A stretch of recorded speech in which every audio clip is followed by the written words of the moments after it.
आज मी खूप छान अशी प्रेरणादायी 19 उंटांची कथा सांगणार आहे. एका गावात एका व्यक्तीकडे 19 उंट होते. एके दिवशी ती व्यक्ती मरण पावली व मृत्यूनंतर मृत्यूपत्र वाचण्यात आले.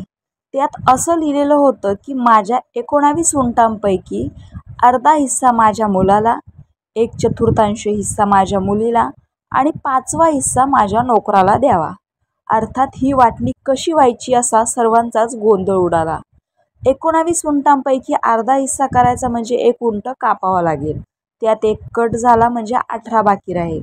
त्यापैकी त्यात 1/4 हिस्सा करायचा म्हणजे 4.5 होतात व 5वा हिस्सा. सगळेच खूप गोंधळले होते. तेवढ्यात शेजारच्या गावातून एक शहाण्याला बोलवण्यात आलं.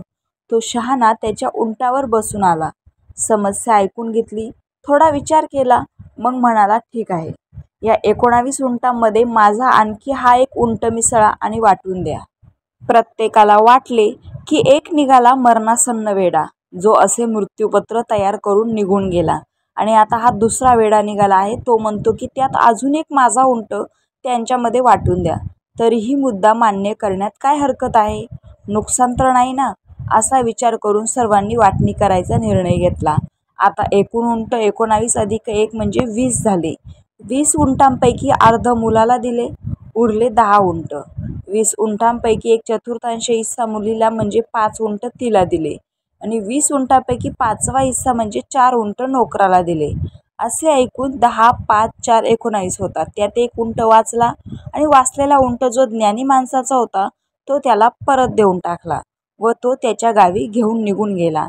अशा प्रकारे एक उंट मिसळल्यानंतर काय झाले तर त्यामुळे उरलेल्या 19 उंटांना सुख, शांती, समाधान आणि आनंदाने राहता आले. अगदी त्याचप्रमाणे आपल्या सर्वांच्या आयुष्यातही 19 उंट आहेत. 5 ज्ञानेंद्रिये म्हणजे डोळा, नाक, जीभ, कान, त्वचा. 5 कर्मेंद्रिये म्हणजे हात, पाय, जीभ, मूत्रमार्ग, गुदद्वार. 5 पंचप्राण, व्यान, समान, अपान, उदाम व प्राण. आणि 4 अंतःकरण चतुष्टय म्हणजे मन, बुद्धी, चित्त, अहंकार.